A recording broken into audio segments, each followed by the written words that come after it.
Hey everybody, Dan with Dmak Outdoors, bringing you guys another video today.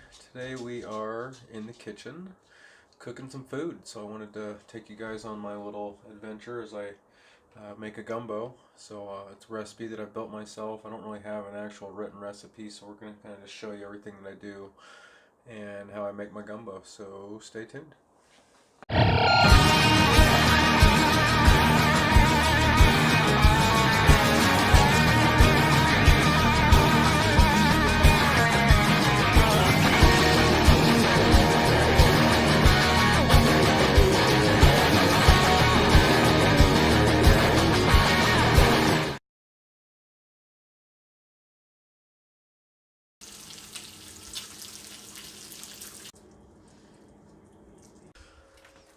Okay guys, well, we're making gumbo, so I'm going to show you the ingredients and the stuff that I use to throw in the pot to make all the wonderful warm goodness that we love to eat. Gumbo is one of our favorite dishes in the house here. I only make it probably about 3 or 4 times a year because it is kind of labor intensive.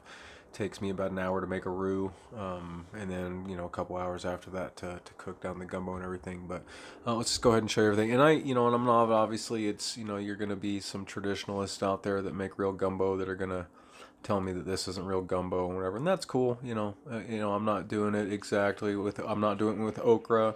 I'm not using like gumbo filet or anything like that. So it is going to be a little bit of my own kind of creation there, but I get a really solid product. So I'm just going to kind of show you my ingredients real quick. So these are all my little spices and ingredients I'm going to be using here. So we got chicken stock, Creole seasoning, some garlic powder, pepper flakes, some basil, some liquid smoke, Tabasco, and some minced garlic right there. I didn't have any fresh garlic cloves, so we're just going to be using the minced stuff that I've got out in the fridge right there. So yeah, another way that I'm kind of taking it a little bit easier right here. But then over here we got the Trinity and the Trinity. So the 3 different Creole trinities that go into any of the soups right there. We got chicken, shrimp, sausage. We got peppers, onions, and celery right there. So those are going to be your additives for the soup itself and for the stock.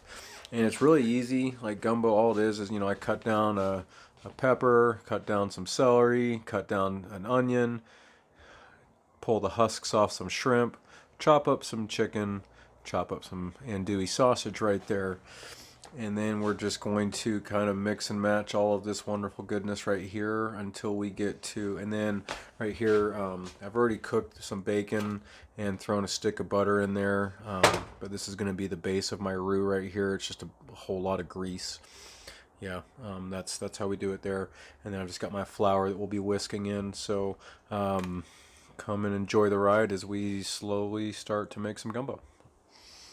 Alright, cool. So I've gone ahead and I'm starting to warm up the grease again right there. I had it cool down for a little bit. I'm going to go ahead and get started right here. So we're going to go ahead and turn on the back pot as well so that we can get that thing priming. We're just going to go ahead and throw in a couple of boxes of chicken stock.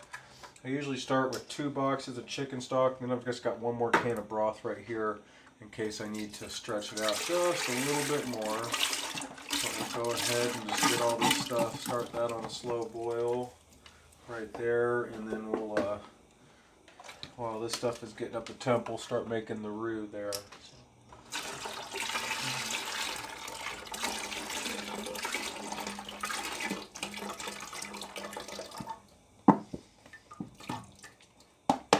Cool, so my stock's in the pot, and we're going to go ahead and get started here with some of the seasoning just to kind of open up the flavors a little bit.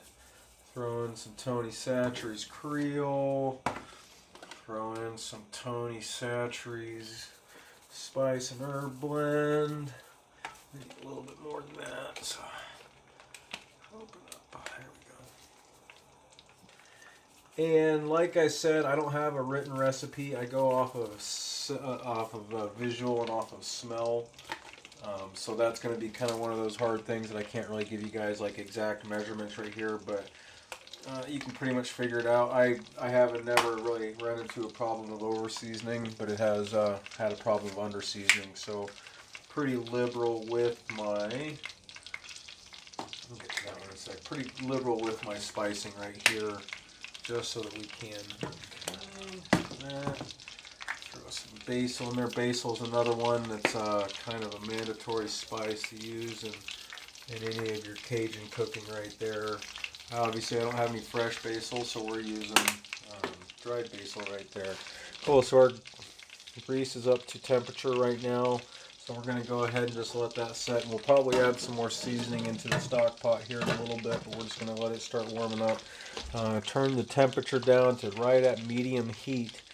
And this is the slow, painstaking process of making a roux, because you don't want to, like, you can add a bunch of flour to begin with. I'm going to go ahead and add about close to a cup of flour, because I've got a little bit more, probably about a cup and a half or so of fat in there, and it's going to be pretty much equal parts fat to or oil to flour right there. But you have to continually whisk and move and work the roux because you don't want it to burn.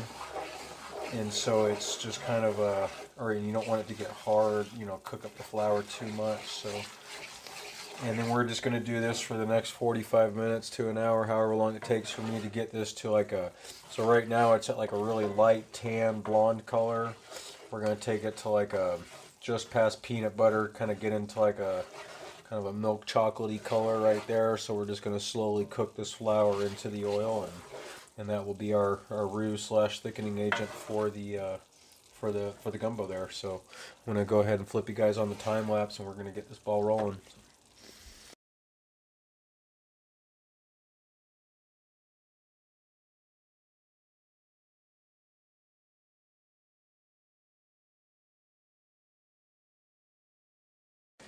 Alright guys, well, we've been at it for a little while and a bit now, probably about 20-ish minutes, 10-15 minutes or so. We'll be able to actually tell on the clock there, but we've gotten to a pretty good consistency. We'll need to add a little bit more flour, but it's about at the consistency I'm going to want it at here. A little bit, you can see it's kind of almost like a runny batter. We're going to get it a little bit thicker here in a little bit, but we're starting to get color. And this is the time when it really gets important to not leave it alone for too long, because when it's thicker like this, it will start to burn a lot faster, and it will, if you leave it alone, it will just like turn into a big pancake that's not very tasty. So yeah, just make sure you keep on stirring it and working it around so that it's not, you don't get too many hot spots on the roux there. But yeah, you can see we've kind of gotten up to peanut butter color. Not quite peanut butter, but we're definitely further away from that light blonde color we were earlier. And we're just going to keep working this until we get to a chocolatey color there. So stay with me, guys.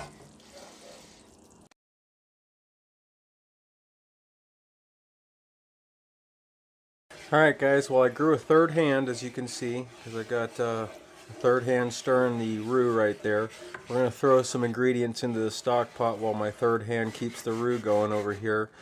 And we'll, I'm going to show you everything. So now that we've gotten some, actually let me just spin real quick.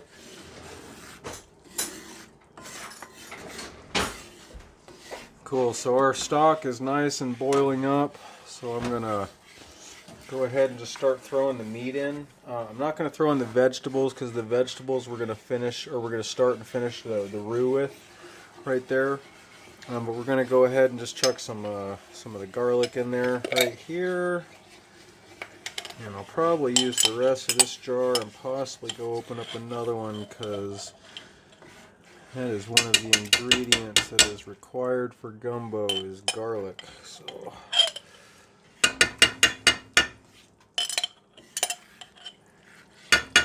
I think that should be enough for now. Actually, you know what? This jar's so close to done. Let's just finish this guy off. I might go grab another one quick, but I think that'll work. Alright, well, we got into the garlic powder. Finally, I got the top off, so we're going to take this little shaker off and do just a little bit more. And let's just add a little bit of concentrated garlic into the mix there.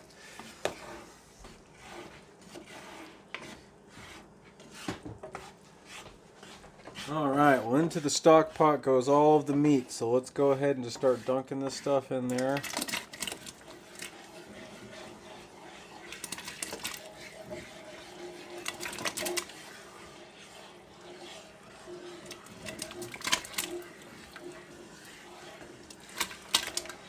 Ah, this is going to be good. I wish we could record smell for you guys, because the kitchen smells pretty amazing at the moment, so...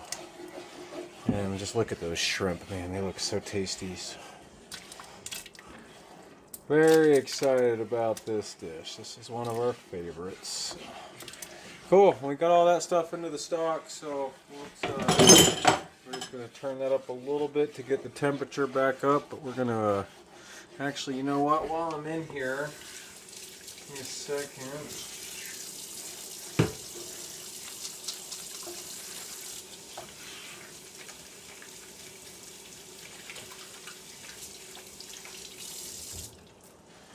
Get some of that chicken off of us there. Right here, let's do a little bit more seasoning. We're going to throw some Tabasco in there.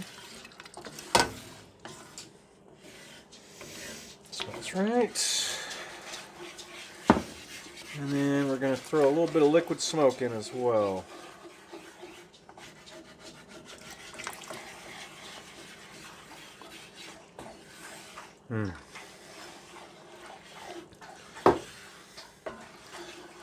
I think she'll get a little bit more of this.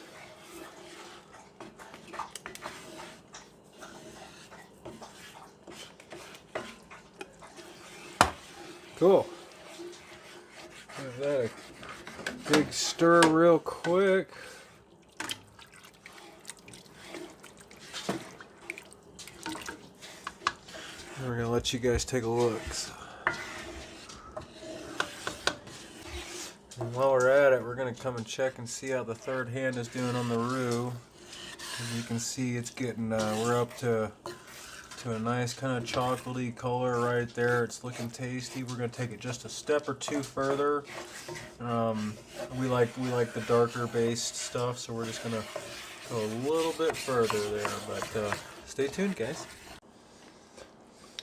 Alright guys, well, we have pretty much gotten the roux up to that dark chocolate brown color that we want. As you can see, it is definitely a lot darker now than it was when we started. And it will get a little bit darker once I finish it, because I'm going to be crisping the vegetables in here. That will help them in the stock stay, not quite break down quite so quickly. So we're going to step away from this stuff real quick, because I can turn the heat off of that now.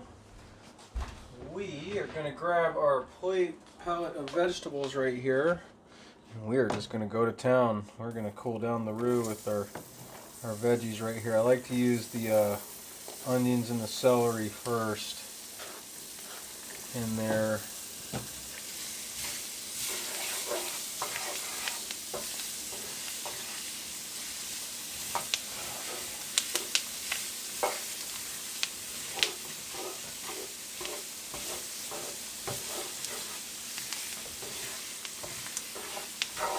Oh man, I wish you guys could smell what's going on inside my kitchen right now, guys. Smells pretty amazing.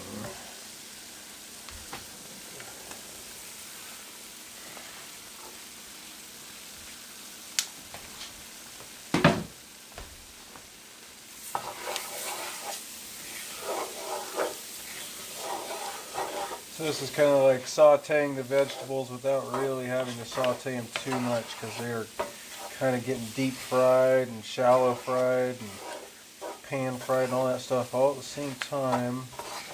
And you can see that roux is like really just getting like super dark. That's exactly where we want it. So it's going to be a good pot of gumbo here.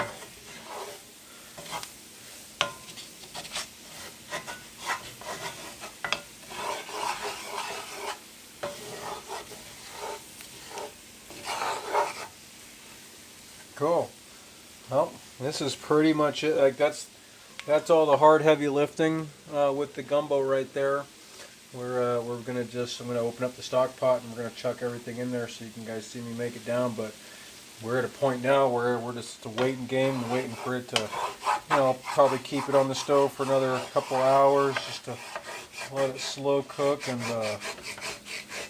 get really tasty and just blend all those flavors together right there. We'll have to do a taste test in about an hour to kind of see where the flavor's at. But I learned this trick of putting the vegetables into the roux to cool it down from my wife's aunt. She did this, and it was a really neat method because it's when you add the roux into your stock, it doesn't get like extremely aggressive, because if you throw just a hot roux in there, man, you're going to get like some real rapid flash boiling and spitting and stuff like that. Whereas this, you can cool down the roux and you can kind of control the chaos when you add it into the stock right there. So, and it just it keeps the vegetables nice and kind of crisp as they're boiling up in the stock right there.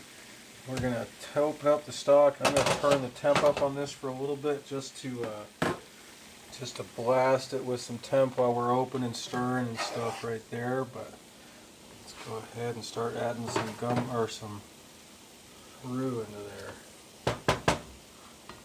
and some veggies.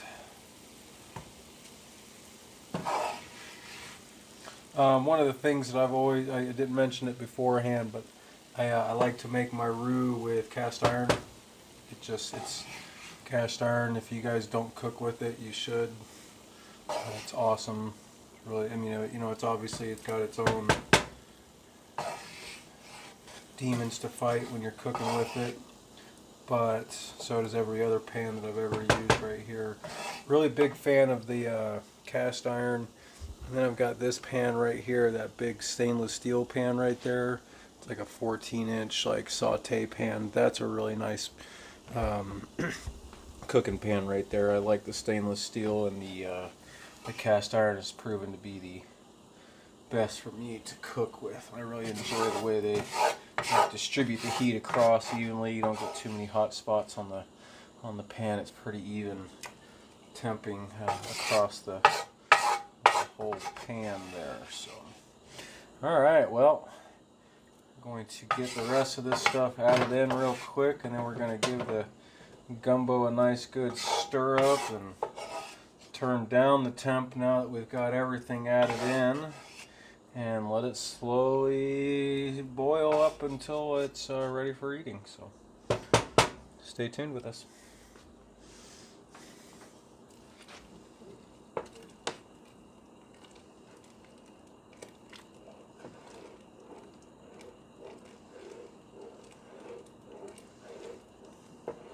Alright.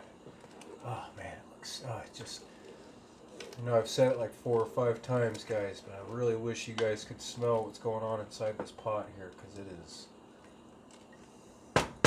quite awesome. We're going to let you at least take a look at it right here real quick, so let's go ahead.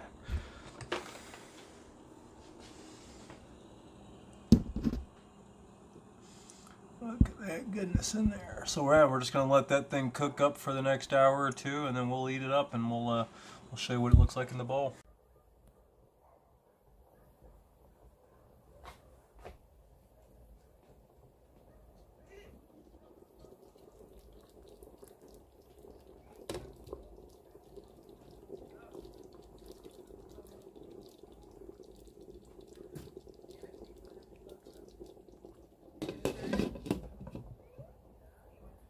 Alright guys, well, we are almost done with our gumbo. It's been cooking for an hour or so, and the house smells awesome. We're all getting pretty anxious to eat there. But I just wanted to kind of finish out the meal right here. I'm just making some cornbread. We went simple. I'm just using Jiffy. I'm not getting too fancy with it. So a packet of corn milk, muffin mix, an egg, and like a third of a cup of milk or something like that. So yeah, so we got the corn muffin mix right there, and I'm just going to do a loaf of that, and then I've got some rice that we're about to start cooking, and that will finish off our gumbo right there. But we'll, as soon as I serve it up, we'll show you how it looks in the bowl. And here we are with the finished product and our mangled loaf of cornbread, but it still tastes great.